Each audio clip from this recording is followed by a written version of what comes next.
Shopping complex, മാളുകൾ അവരൊക്കെ meeting വിളിച്ചിട്ട് അവരുടെ മാനേജർമാരെ അവരെ വിളിച്ചിട്ട് നമുക്കതിനുള്ള പരിഹാരം ഉണ്ടാക്കും.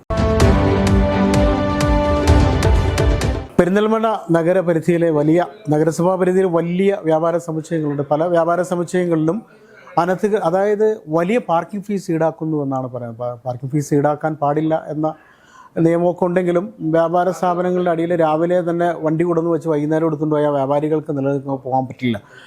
അപ്പോൾ പ്രതിപക്ഷം കഴിഞ്ഞ ദിവസം ഞങ്ങളോട് ചാലറ്റനോട് പറഞ്ഞിരുന്നു ഇങ്ങനെ ഇതിനെതിരെ വലിയ പ്രതിഷേധമൊക്കെ നടത്തുന്നു. നഗരസഭ ചെയർപേഴ്സൺ പച്ചേരി സുരയ്യ ഫാറൂഖ് ഉണ്ട്. അപ്പോൾ ഈ വ്യാപാര സമുച്ചയങ്ങളിൽ ഇങ്ങനെ പാർക്ക് ചെയ്യുന്നവരിന്ന് വലിയ ഫീസ് ഈടാക്കുന്നു, അതിനെതിരെ വലിയ പ്രതിഷേധമൊക്കെ നടത്തുന്ന പ്രതിപക്ഷം പറയുന്നു. അപ്പോൾ നിങ്ങളുടെ ഭാഗത്തുനിന്ന് എന്താണ് ഇതിനെ അടിയന്തരമായി നിങ്ങൾ സ്വീകരിക്കാൻ പോകുന്ന നടപടി എന്നത്? നമ്മളവരുടെ മാനേജർമാരെ വിളിച്ച് സംസാരിച്ചിട്ട് നമുക്ക് അത് ഫീസ് ഈടാക്കുന്നത് നിർത്താനുള്ള ഒരു വഴി നോക്കാം.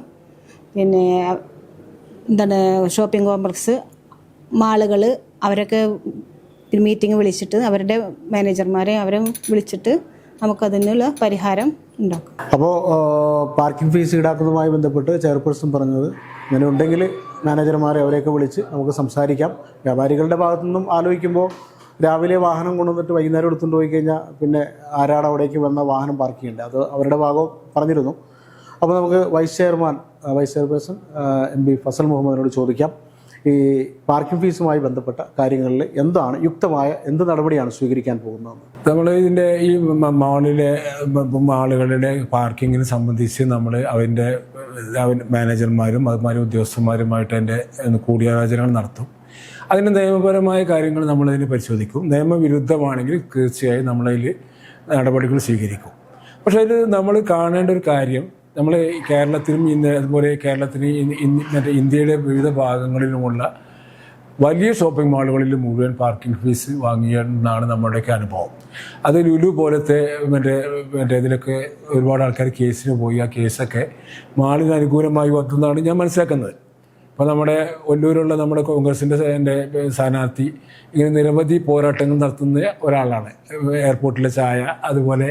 അപ്പോൾ നമ്മുടെ നാട്ടിൽ ഈ സാധാരണഗതിയിൽ മുമ്പ് കാലത്തുണ്ടായിരുന്ന ഒരു കാര്യം എന്താ വെച്ചാൽ, നമ്മൾ കാർ പാർക്ക് ചെയ്ത് നമ്മൾ ഏതെങ്കിലും സ്ഥാപനത്തിൽ നിന്ന് ഒരു സർവീസ് നമ്മൾ എടുക്കുകയാണെങ്കിൽ, അത് സിനിമക്ക് നമ്മൾ പോവുകയാണെങ്കിൽ ആ സിനിമയുടെ ആ സ്ഥാപനക്കാരനാണ് ശരിക്കും ആ ഫീസ് കൊടുക്കേണ്ടത്.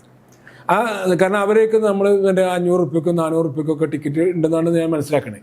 അപ്പോൾ ആ ടിക്കറ്റ് വാങ്ങുമ്പോൾ പ്ലസ് ഫീസും കൂടി വാങ്ങിക്കൊണ്ട് ചെയ്യുകയാണെങ്കിൽ ആ കാര്യങ്ങൾ ശരിയാണ്. അതുപോലെ നമ്മളിപ്പോൾ മോളിൽ ഒരുപാട് ഷോപ്പുണ്ട്. 4 ഷോപ്പിൽ കയറി നമ്മൾ സാധനം വാങ്ങി പോരുമ്പോൾ അത് കൊടുത്തു കഴിഞ്ഞാൽ അത് ഡിസ്കൗണ്ട് ചെയ്യുന്ന ചില സംവിധാനം ബാംഗ്ലൂരും ചെന്നൈയിലൊക്കെ നമുക്ക് നേരിട്ട് അനുഭവപ്പെട്ടിട്ടുണ്ട്. അപ്പോൾ അതൊരു നല്ല കീഴ്വഴക്കാണെന്നുള്ള അഭിപ്രായക്കാരനാണ് ഞാൻ. കാരണം കാർ പാർക്കിംഗ് വരുന്നത് അവിടുത്തെ കച്ചവടക്കാരൻ്റെ ആവശ്യമാണ്. മാളിനെ സംബന്ധിച്ചിടത്തോളം വലിയ കോസ്റ്റ് വരുന്ന ഒരു സംഭവമായിട്ടാണ് ഇപ്പോൾ ഈ കാർ പാർക്കിംഗ് വരുന്നത്. കാരണം ബേസ്മെൻറ്റിലേക്ക് രണ്ട് ഫ്ലോറുകൾ വാർക്കുക, അതുപോലെ ഇത് വെക്കുന്നത് ഏറ്റവും എക്സ്പെൻസീവ് ആയിട്ടുള്ള ഒരു കാര്യമാണ്. അപ്പോൾ അതിനെ വെച്ചിട്ട് അവരെടുത്തിരിക്കുന്ന തീരുമാനം തെറ്റാണെന്ന് നമുക്ക് പറയാൻ ചിലപ്പോൾ കഴിഞ്ഞോളണമെന്നില്ല. അതിന് നിയമസാധുതയുണ്ടോ എന്നുള്ളത് നമ്മൾ നിയമവിരുദ്ധമാണോ എന്ന് നമ്മൾ പരിശോധിക്കാം.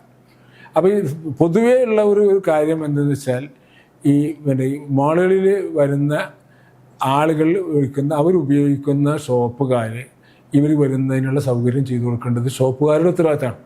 അപ്പോൾ അവരൊരു ബില്ലിൽ എന്ത് ചെയ്യണം, ഈ പറഞ്ഞ എമൗണ്ട് ഡിസ്കൗണ്ട് ചെയ്ത് അല്ലെങ്കിൽ ആ പൈസ ബില്ലിൽ ഡിസ്കൗണ്ട് ചെയ്ത് കൊടുത്താൽ ആ പ്രശ്നം പരിഹരിക്കാൻ കഴിയും.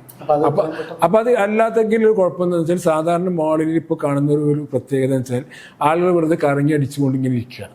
ആർക്കും ഒരു ഇഫക്റ്റ് ഇല്ല.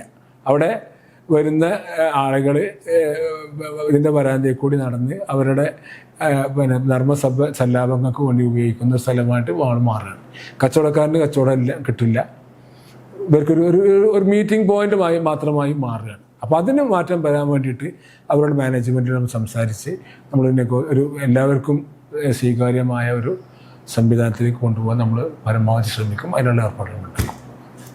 അപ്പം ആളുകൾ വലിയ വ്യാപാര സമുച്ചയങ്ങളിൽ ഈ പാർക്കിംഗ് ഫീസ് ഈടാക്കുന്നതുമായി ബന്ധപ്പെട്ട് ചെയർപേഴ്സണും പറഞ്ഞു, ഇപ്പോൾ വൈസ് ചെയർപേഴ്സണും പറയുന്നു, അതിൻ്റെ മാനേജർമാരുമായിട്ടൊക്കെ സംസാരിച്ച് കൃത്യമായ യുക്തമായ നടപടി സ്വീകരിക്കും. പാർക്കിംഗ് ഫീസ് ഈടാക്കുന്നത് കാര്യങ്ങളൊക്കെ അദ്ദേഹം വളരെ വ്യക്തമായി സംസാരിച്ചിട്ടുണ്ട്. അപ്പോൾ അനധികൃതം അല്ലെങ്കിൽ കൂടിയ ഫീസ് ഈടാക്കുന്നു എന്ന് പറയുമ്പോൾ തന്നെ വ്യാപാര സ്ഥാപനങ്ങളുടെ ഉടമകളുടെ പ്രശ്നങ്ങളും അവർ നേരിടുന്ന പ്രശ്നങ്ങളൊക്കെ മനസ്സിലാക്കേണ്ടതുണ്ടെന്നാണ് ഫസൽ മുഹമ്മദിൻ്റെ വാക്കുകളിൽ നിന്ന് മനസ്സിലാവുന്നത്. ഏതായാലും യുക്തമായ നടപടി എത്രയും പെട്ടെന്ന് ഉണ്ടാകുമെന്ന ഒരു ഉറപ്പ് ചെയർപേഴ്സണും വൈസ് ചെയർപേഴ്സണും ഈ നഗരത്തിലുള്ള ആളുകൾക്ക് തരുന്നുണ്ട്. ക്യാമറമാൻ ഷനു അരീക്കോടിനൊപ്പം Jabar Venar, channel 10, Perinthalmanna. We create your future and the world safe in our hands. We need to prepare our students for their future because we are preparing students for jobs that have not been invented yet. We should be preparing students to be global. 21st century citizens are lifelong learners. Discipline is our first aim.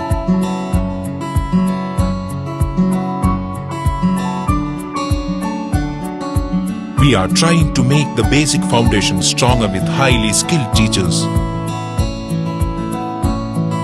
We encourage your kids' talents. World-class environment.